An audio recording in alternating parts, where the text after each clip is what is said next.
হরে কৃষ্ণ। বন্ধুরা, তোমরা সবাই আছো কেমন বলো? আর এই সকালে সবুজ সবুজ গাছপালা দেখতে কার কার ভালো লাগে বলো? সবুজ গাছপালা দিয়ে মন শান্ত হয়ে যায়। মন যতই গরম চঞ্চল থাক, সবুজ গাছপালা দেখলেই মনটা একেবারে শান্ত হয়ে যায় প্রকৃতির সিন দেখলে। তো সকালে তো বাসন মাজতে বসে গেছি, খাওয়ার বাসন, তারপর দোকানের বাসন, খাওয়ার বাসন এক গাদা মেজে তুললাম। তারপরে এগুলো হচ্ছে আমাদের দোকানের বাসন।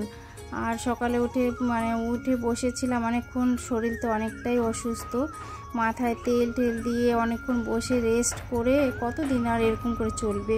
তারপরে বসলাম যে ভাবি যে আস্তে আস্তে আমি কাজগুলো একটা একটা করে যত দূর পারি আমি এগিয়ে দিই। আর তোমাদের দাদাভাই ছেলে মানুষ, বাড়িতে করবে বাইরে করবে, কত আর করবে।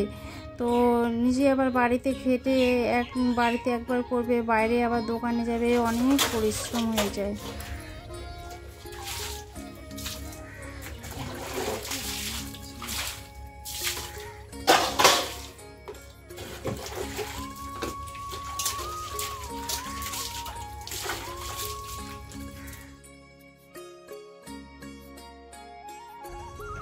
এই গাছগুলো দেখাচ্ছি, গাছগুলো এই বর্ষা কিছুদিন আগে খুব বৃষ্টি হওয়ার কারণে এত লাল হয়ে গিয়েছিল, মরতেই মরো হয়েও বেঁচে উঠলো। পুরা মরো অবস্থা, ভাবছি মরেই গিয়েছে। তারপরে আবার দেখছি যে কিছুদিন পরে প্রাণে বেঁচে আছে গাছগুলো। আর ভাতে দিয়েছি আলু আর পেঁপে সেদ্ধ, এই জন্য ভাতের জলটা একটু লালচে লালচে কালার হয়ে গিয়েছে।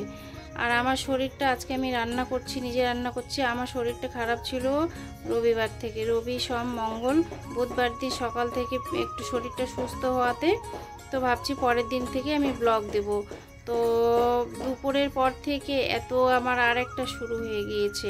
এদিকে পেট খারাপ, পেটেও কিছু থাকছে না, যা কিছু খাচ্ছি একবার ল্যাট্রিন যাচ্ছে, একবার উল্টি করছি। যখনই পেটে যাবে তখনই ল্যাট্রিন আর বমি হবেই কি হবে। বমি, এত বমি, গলা ফেটে ফেটে মনে হচ্ছে বমি হচ্ছে, এক সমানে বমি হতে থাকে, নাকে মুখে বমি। আর বমি করে করে গলা দিয়ে আর কিচ্ছু খেতে পাচ্ছে না, এত গলা বুক ব্যথা, প্রচণ্ড পরিমাণে গলার বুক ব্যথা হয়ে গিয়েছিল। তো আমি ভাবছি আমারই মনে হঠাৎ করে এরকম হয়েছে, কি কারণে হয়েছে চিন্তায় পারছি না। তো তোমাদের দাদাভাই আবার শুনে এসেছে যে বাইরেও এরকম চলছে, এখন জ্বরের সিজন, শুধু উল্টি বমি আর হচ্ছে পরে শুধু যা কিছু খাচ্ছে পরে উল্টি করেই বের করে দিচ্ছে, এরকমই হচ্ছে। এরকম জ্বরের সিজন চলছে এখন।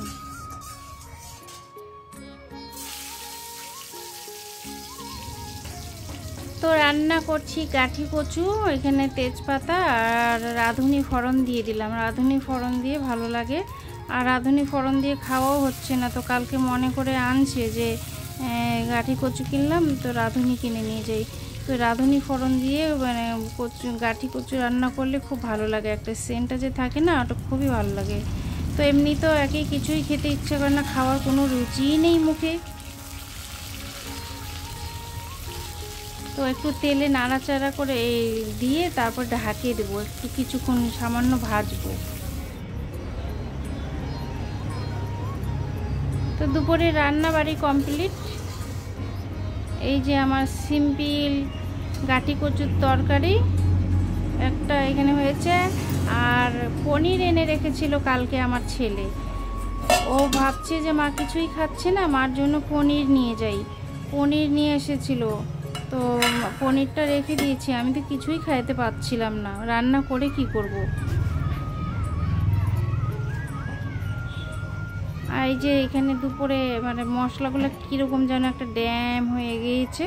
তো এক থালার মধ্যে দিয়েছি জিরেগুলোকে শুকোতে, যে মুচমুচে হবে, মুচমুচে হইলে বাটতে সুবিধে হয়। আর আমি বেশিরভাগ প্রায় সময় আমি শিলনোড়ায় মশলা বেটে দিই। আমি মিক্সচার মেশিনে বা বেশি মশলা, অনেকটা পরিমাণের মশলা হলে মিক্সচার মেশিনে করি, নাহলে করি না। তো আজকে না রোদ উঠেছে, প্রচণ্ড রোদ। আর আমাদের রাস্তাটা তোমাদেরকে একটু দেখিয়ে দিচ্ছি। কিছুদিন তো দেখিয়েছিলাম বর্ষাকালে এত কাদা হয়ে গিয়েছিল রাস্তা, সেই মনে হয় রাস্তার মধ্যে রুকুনি করা যাবে। আর এখন রোদ মানে বৃষ্টি কমে রোদে শুকিয়ে রাস্তাটা এত পরিমাণে বালি, ঘরে বাইরে বালি দিয়ে ভরে আছে সাদা সাদা হয়ে। মানে ডেলি দিন জিনিসপত্র মুছতে হবে, তারপর মানে পরিষ্কার হবে, এরকম অবস্থা হয়ে আছে।